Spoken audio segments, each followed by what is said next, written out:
Absolutely nobody's questioning any of those things, but it is disturbing to hear you say that as recently as last week, after they already had a lot of known cases at that plant, only, you said less than a third of people inside the plant were wearing masks. Do you feel like it's within the county's power or within the state government's power to compel the plant to create safer conditions if they are going to keep this thing up? To make sure that everybody has masks, to do other things to keep employees further apart from one another, to do anything. Yeah, okay. So we are live. You saw a little bit of the Rachel Maddow Show talking about slaughterhouses, and we decided to catch it on the replay. We didn't want to play too much because it could essentially get the whole video get taken down, but we wanted to give you a fair use segment. And so I'm here with,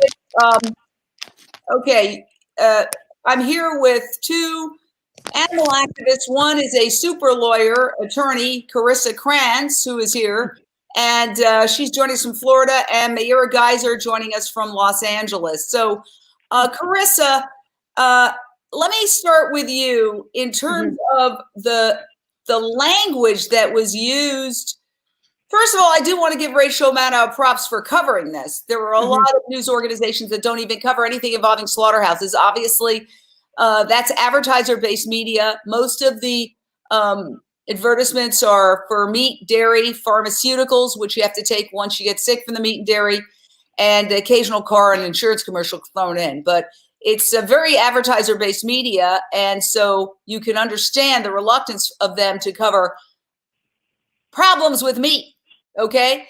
What were your thoughts as you heard her mention nobody is questioning the importance of the industry to food supply and the economy?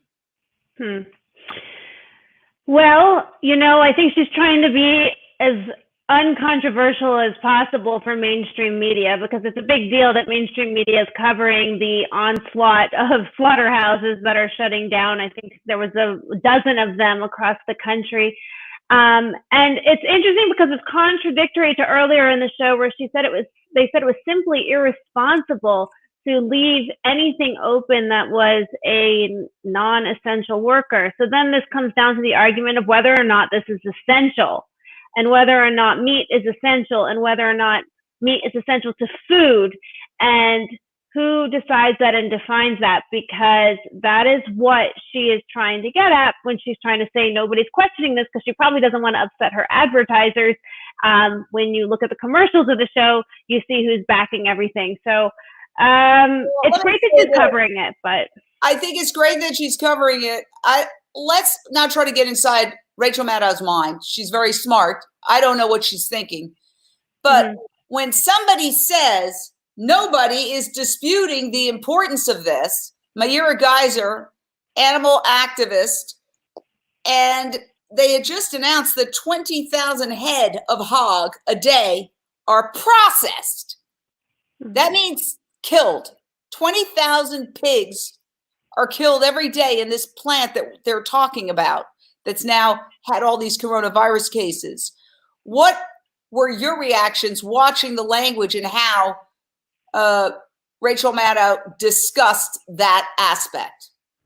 Well, watching it and listening, to me, it seemed like the wording that was used in a way to try to distance oneself from the actual act that was taking place, and to try to distance oneself from the fact that these are animals. So by saying head of hog or meat plant, processing plant, it's not acknowledging what's actually going on there, and it's not acknowledging the individuals that are being hurt and then killed there. So it just seems like someone, there's clearly it's trying to not manipulate, but use the words in a way that it's not saying that animals are being killed here. And if there's a reason that she chose to use those words, because stop tapping just don't move your fingers, just talk. Thank you. You're going to do that. Go ahead. If there's a specific reason that she chose to use those words, maybe it's because that's what people tend to use. that are not within the community advocating for animals to be allowed to live. But if it's also specifically to not have to talk about animals being killed, I would ask, why is that? Well, yeah, and I want to say this. One of the words that kept getting repeated over and over is meat packing, as if, we're packing for a trip. Meat is getting packed. Let me show you some photos of an actual pig slaughterhouse. Not there. Another one. These are generic photos that were taken recently by Animal Outlook during an undercover investigation of high-speed slaughter, because the U.S. government is now moving toward even faster slaughter of these animals, which there are lawsuits and legal actions. So this is what we're talking about. Let me remove the actual banner. I'll hide it. There we go. There's blood going right out of the animal's neck there. And let me show you a couple more pictures. How about this one? This is a pig being dragged into slaughter, okay, with some kind of pull device. And here is a exhausted, well, obviously just defeated animal lying on the kill floor. And here's another one showing a little bit of the process. So when they say meat packing, what runs through you, Karissa Kranz, when you see, these sort of antiseptic discussions of, plants process 20,000 head of hog a day, and then Rachel says, well, nobody's disputing the importance of this to the food system. We are disputing. Let me just correct one thing. We are disputing the importance. Not only is it unnecessary, not only is processed meat like bacon cancer-causing officially, according to the World Health Organization, not only is animal agriculture a leading cause of climate change, far more than is being acknowledged today, but certainly generally acknowledged as one of the leading causes, written up just recently in the New York Times as one of the leading causes. And not only is it a leading cause of habitat destruction, wildlife extinction, and human world hunger, because animals eat so much more than they produce as food, it is not necessary. All of us who are participating in this conversation, none of us eat animals, and we're doing just fine. So is there an inherent bias there, Karissa, when Rachel Maddow says nobody is disputing the importance of this to the food system, this killing of 20,000 head of hog, 20,000 individuals who had the misfortune of being born pigs? Yeah, it's horrific. I mean, humanity needs a real checkup. Wet markets are slaughterhouses. Meat processing plants are slaughterhouses. It's all wordsmithing to distance ourselves from the actual act of the fact that these are murder houses, and that these murder houses are also called meat packing plants, meat processing plants, wet markets. It's all the same, and they all carry the same zoonotic risks of another pandemic, whether it's a live wildlife market in Wuhan, China, or a live market in New York City where you don't really know what animals are there that mix domestic animals with live wild animals that are being traded, or a processing plant that is inspected by the government and deemed to be sanitary. But when you look at these pictures with blood gushing out of the neck, there's no way to have sanitary slaughterhouses, and there's just no such thing as humane murder. And I'm even more beside myself after learning about this the high-speed slaughter federal rule that's been passed and approved, because it's like we're going backwards. We're not learning. Mother Nature is trying to tell us something. Mother Nature is intervening, and we're not learning our lesson. high-speed slaughter after we just got into a global pandemic due to slaughterhouses is a cognitive dissonance and a complete disconnect. Humanity needs to wake up. Humanity must wake up. Sorry, Foxy, but what if I said we're going to process 20,000 dogs a day at this facility? We process them. Yeah, uproar, and people pointing the finger now at China, saying, "Well, you eat dogs," which now they may be in the process of saying dogs are pets. So why the classification? Why is it cause outrage if this innocent little one is killed, but if this little innocent one is tortured and killed, that's not even worthy of a mention. So the sheriff who said, we've already got 356 cases and 3 deaths, to that I would also stand a correction. No, you have 20,000 head of hog a day plus 3 deaths. In other words, you have 20,003 deaths, and that's just in one day. So the idea that these animals cannot be counted, their deaths cannot be counted, their deaths cannot be referred to, their deaths cannot be given any, even mention. Meira, as an animal liberation activist, and I know you're 19 years old and a student, but you might be smarter than all of us put together. What is your reaction to, is it generational? Do you think young people would pick up on that as something that's off morally? I think this is just plain and simple cognitive dissonance. And wording is extremely powerful. The way we frame things is extremely powerful.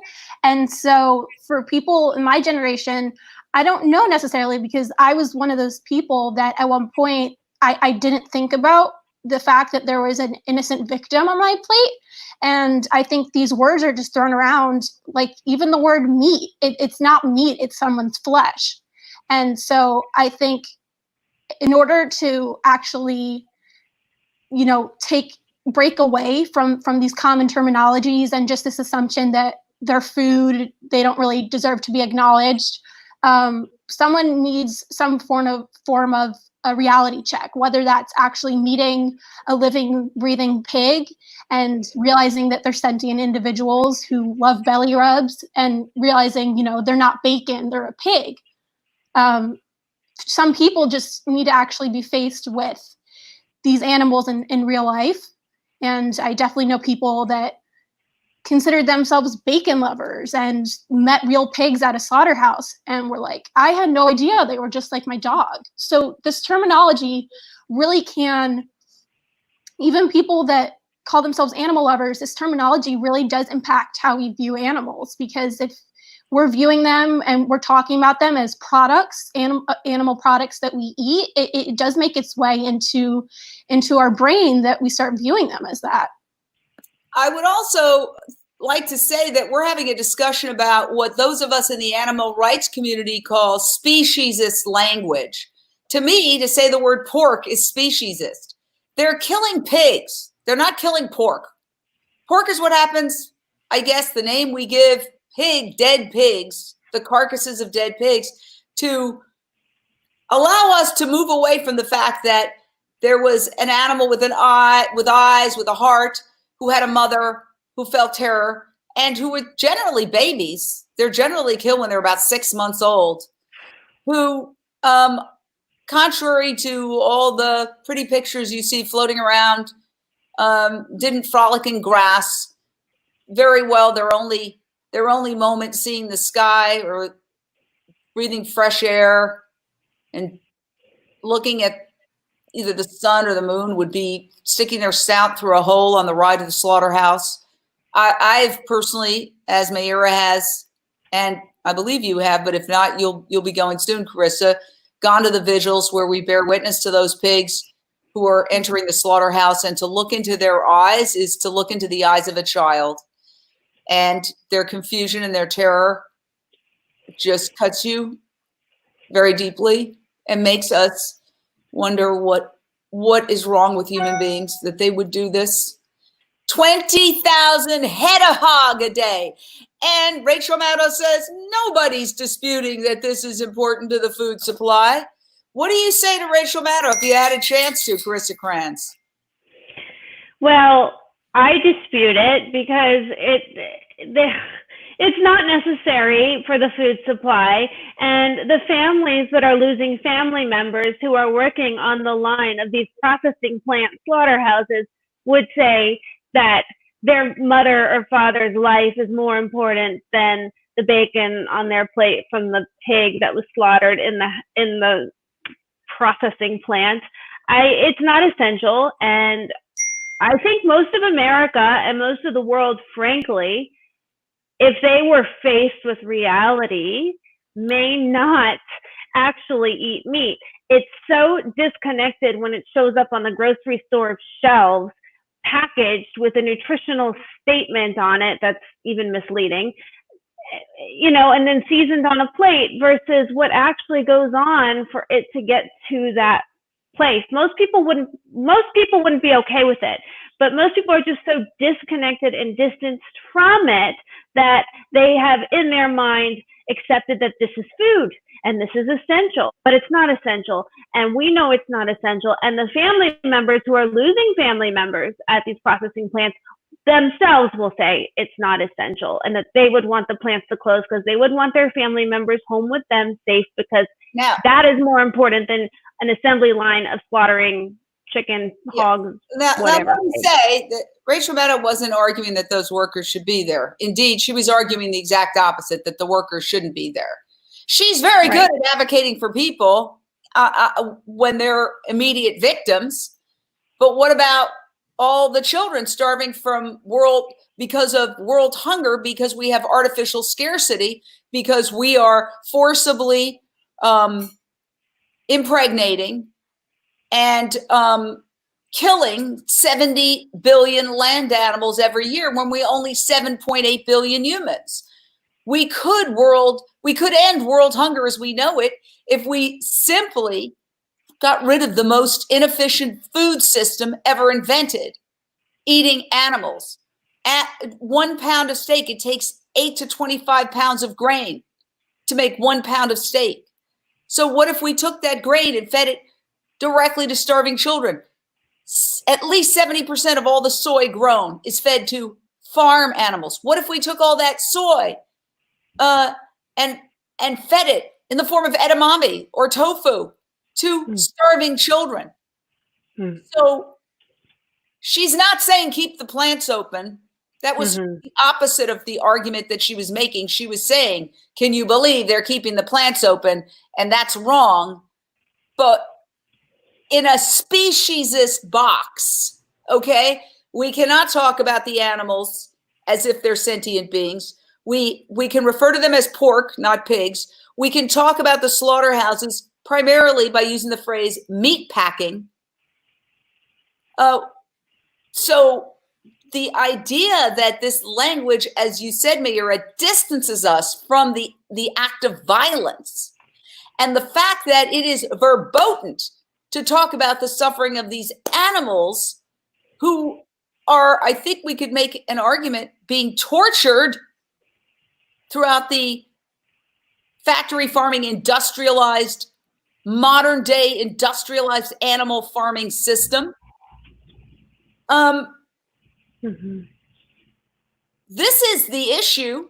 The issue is that it's almost as if we're in the future looking back at how, let's say, people in another time of oppression against human beings were discussing that issue of the day. And we are here in the future looking back and going, oh my God, they didn't even refer to the suffering of XYZ, because XYZ was treated like that suffering didn't count. The cause of all sadness and all grief in this world is the false notion that some suffering doesn't matter, Meira. Yeah, listening to Rachel Maddow and even the interview with the sheriff of one of the towns where the slaughterhouse was infected, the whole thing seemed almost to be like, how can we make this a COVID-19 free plan to keep it going, as opposed to, we need to shut this down because it's wrong. It was almost like, how do we figure out a way to make this okay, to make this safe? And in regards to this being for the claim that killing animals for human consumption being a necessity, I would argue not only is it not a necessity, but it is actually one of the causes and a very possible potential link to previous and sadly future pandemics that are going to be coming our way if we don't learn from this. Well, there's some memes that are going around on the internet. There's one of them. Here's another. Okay, swine flu came from pigs. SARS also from a slaughterhouse in China back in the early 2000s from bats. Bird flu from poultry. MERS, bats, camels, coronavirus, meat market. Mad cow disease from cows. So yeah, here's what I'd like to say to all the people who are reporting on this, but who, first of all, I'd like to give Rachel Maddow some props for even talking about this. You know, I mean, seriously, there's a lot of news reports and networks that are not talking about it at all. They don't even talk about the slaughterhouses. It's like the slaughterhouses don't exist. So I'd like to give her some props for that. Okay. Where she lost me was, no one disputes the importance of this to the food system, to food safety, to food, to people. Yes, that's precisely what we dispute. Not only is it not important, it's destructive. It's destructive to human health.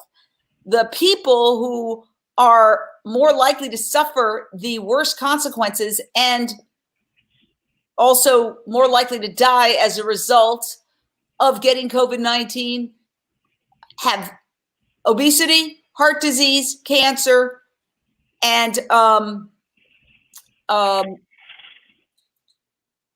obesity, heart disease, cancer, and that's pretty much it. There's one other. Diabetes.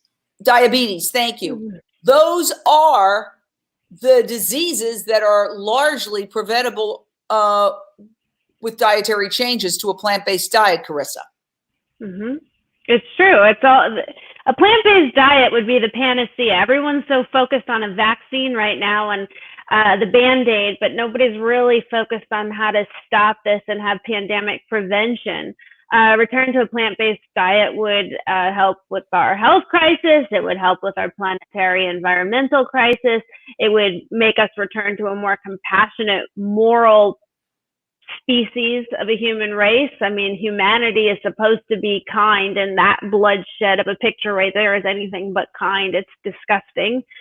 I don't think we have a choice but to return to a plant-based world, but I don't know what it's going to take to get us there. It's like we're not listening. This is a repeat of history. We have, like you just showed, we had SARS, we had MERS, we have the coronavirus, all linked to the exploitation of animals for meat. And then we have mad cow disease, which is linked to cows, and we have the swine flu, which is linked to pigs, and we have the avian flu, which is linked to birds.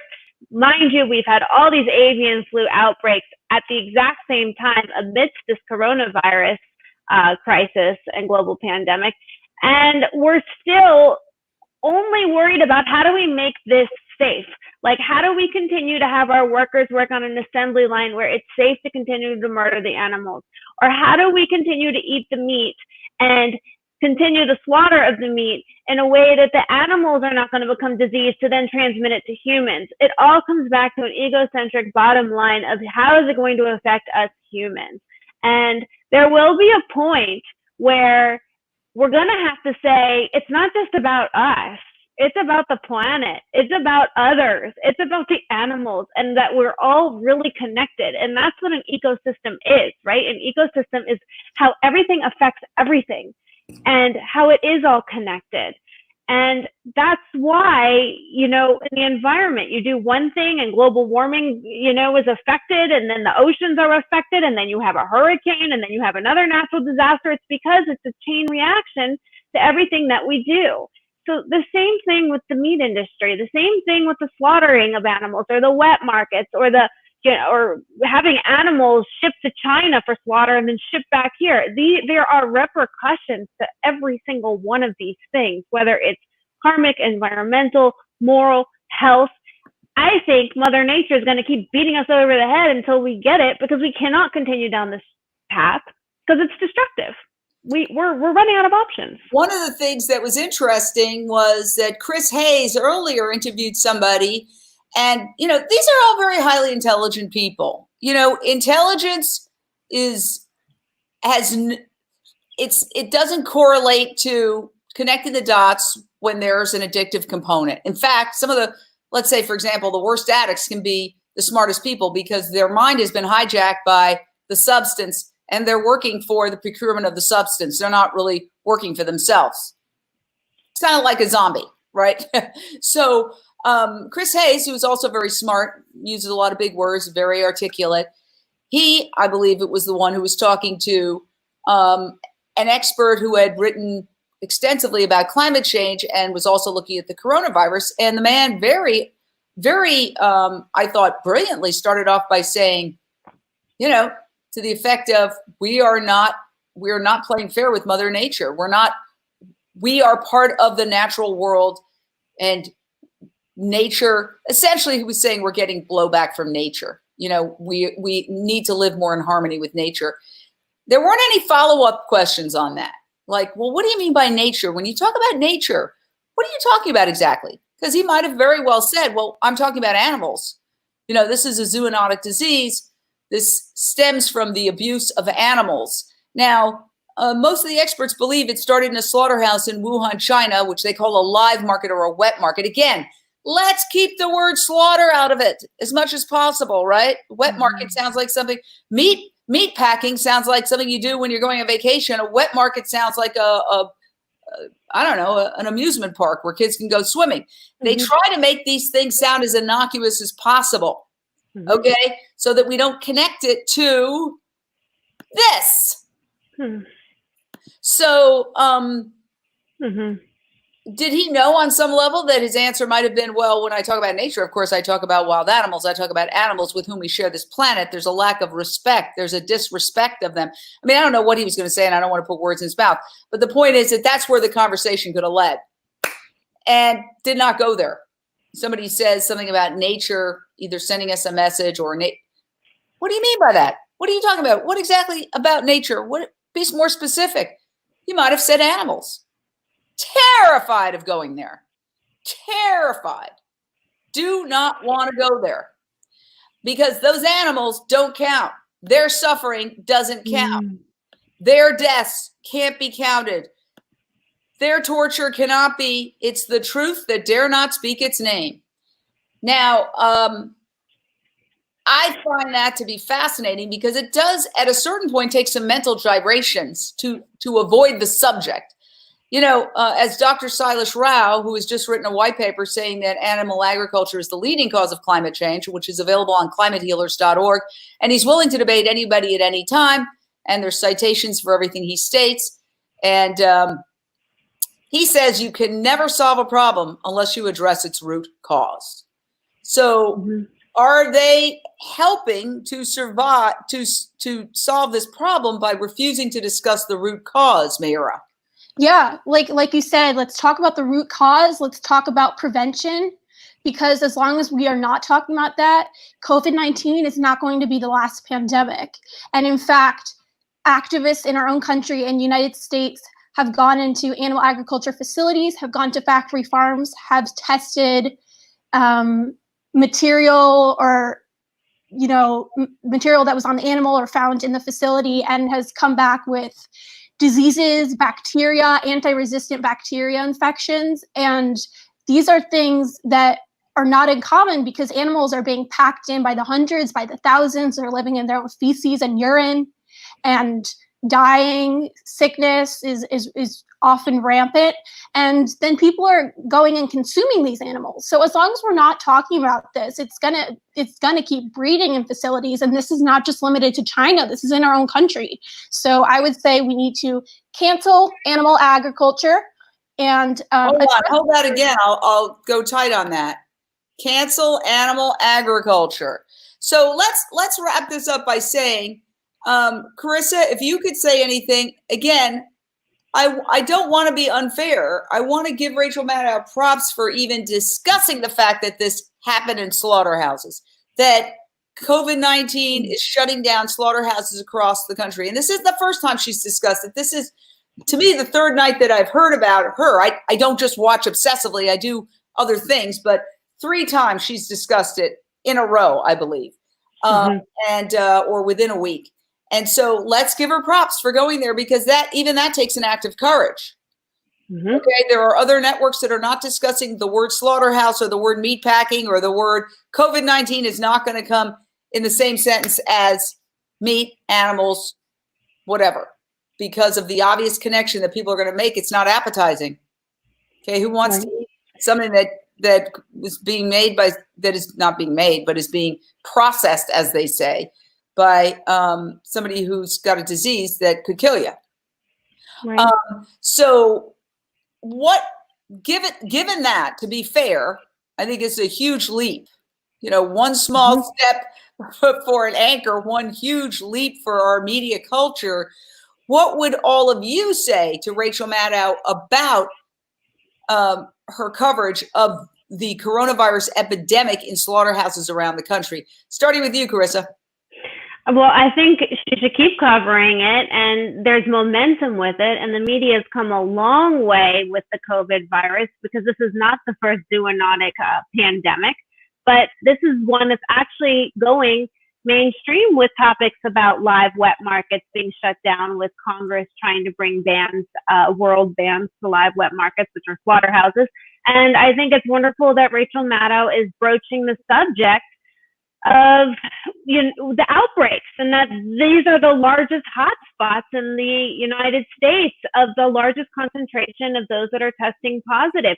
It really brings it back home. It makes it full circle that this disease and virus of animal origin is a hotspot in slaughterhouses, no matter how you look at it, whether it originated there or whether you're trying to prevent transmission from spreading while you're there.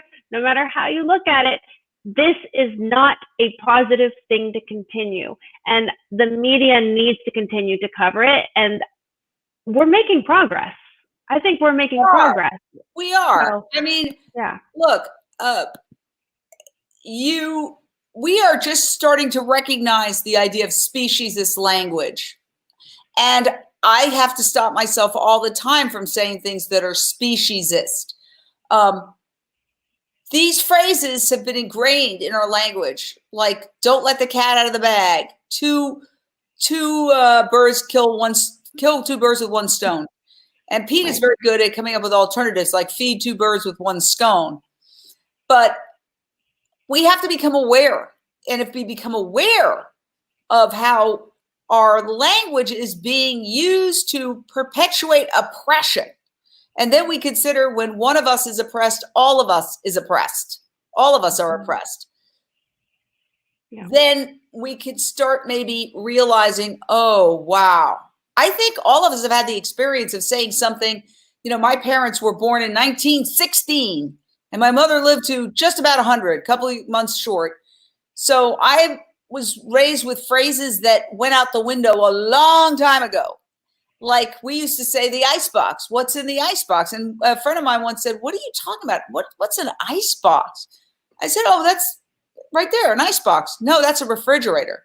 So that's how far it goes back. And my father used to say things, quite honestly, that curl my hair right now when I think about them. And a couple of times I was corrected because I repeated them automatically, not realizing that they were not politically correct. And then people, was pointed out to me a couple of times. I was like, oh, shocked. Oh my God, I didn't mean to say anything. I just was repeating a phrase that my dad used to use thoughtlessly. So part of us becoming conscious of what we're saying. And so let's look, all these people are very smart. If they have the chance to see this, maybe it'll be food for thought. So Meira Geyser, what is if you could say anything to Rachel Maddow, what would you say? Yeah, Rachel Maddow, if you are watching this, I want to thank you for it's a big thing that you have discussed the connection between COVID-19 cases and these facilities in which animals are being killed. I would ask you to address the root cause of these pandemics, and specifically the pandemic we're facing right now. And especially as someone who clearly cares about humans, let's do something, and please use your platform to help spread awareness so that this isn't becoming a regular occurrence where pandemics are popping up and people are dying and we're not even talking about why. And so you, as an influential figure, have an amazing opportunity to use that platform and say, you know what, we're going to talk about the root cause and we're going to make sure that this does not have to happen again. And so even if you don't want to talk about the fact that animals are suffering, I understand it's controversial. Please at least talk about the fact that there is a direct link between animal agriculture, factory farms, and pandemics. At least talk about the fact that because of the conditions in these factory farms, humans are suffering and it needs to be shut down. There is no way to do the right thing. There is no right way to do the wrong thing. You give it another shot, Meira. Yeah, there is no right way to do the wrong thing. You know, cleaning up the conditions of these facilities does not negate the fact that there are hundreds or thousands of animals, and things brew in these facilities when these animals are in enclosed areas and they're going to the bathroom, they're doing natural bodily functions and you know, are then ultimately killed and people are consuming them. There's no way to make these facilities unsusceptible to pathogens. And so these systems, for multiple reasons, including the fact that humans are getting sick and dying, which I'm using that angle because it's very obvious how much you care about humans. It needs to be shut down. It needs to be closed. And we need to be calling on our government to cancel animal agriculture. And there's actually a petition going on demanding that the government addresses the link between animal agriculture and pandemics, and that is at dxe.io/cancel-animal-ag. dxe.io/cancel-animal-ag. And in fact, we'll put that up on the intro. And I know Rachel Maddow knows about DXE because when some people jumped up in front of near Joe Biden and his family, she said those direct action, she made a reference to those direct action people, so she knows about them. So look, we cannot predict or be in control of when people have that moment of awakening where we say, you know, this is wrong. Look at these, look at this. There's something wrong with this. This is, you know, whatever your belief system is, there's something really wrong with this. We can't predict when the person's going to hit bottom, basically. Just like nobody could tell me to, Jane, you got to stop drinking. And now I'm 25 years sober because I hit bottom and I experienced a psychic shift and my obsession to drink was lifted one day at a time. And all I could say is for those innocent, precious 20,000 pigs, okay? 20,000 pigs shouldn't matter because if we judge by IQ, then we could do whatever we want to people who are profoundly developmentally disabled. And obviously that would be morally reprehensible. But pigs do happen to have the emotional and intellectual development of toddler humans, okay? And 20,000 of them are killed at that one facility every day. And there is something really wrong about just referring to them as 20,000 head of hog are processed every day. 20,000 head of hog are processed every day, like boom. No, that will not stand. We will do everything we can to point out that that's not right. It's just wrong. And so thank you, Rachel Maddow, for discussing the slaughterhouses. I urge you to do baby steps. Maybe instead of calling them meat packaging facilities, meat packing plants, try slaughterhouse every so often. Instead of saying the word pork, try saying pigs. And instead of just talking about the human casualty rate, which is profoundly sad, my heart goes out to everyone who's suffering, who's lost a loved one, who's lost their job, who's sick. But instead of only talking about their suffering, try to expand your circle of compassion. And when somebody's talking about 20,000 head of hog processed a day, maybe say, well, just for the viewers, process means killed. Process means killed. There is no nice way to kill somebody who doesn't want to die. Okay? No nice way to kill somebody who doesn't want to die. So this is evolution in real time. I want to thank everybody for watching. Please share this out. I will tag Rachel Maddow. We have no idea if she'll see it, but I hope she does. It's all meant for the betterment of the human species.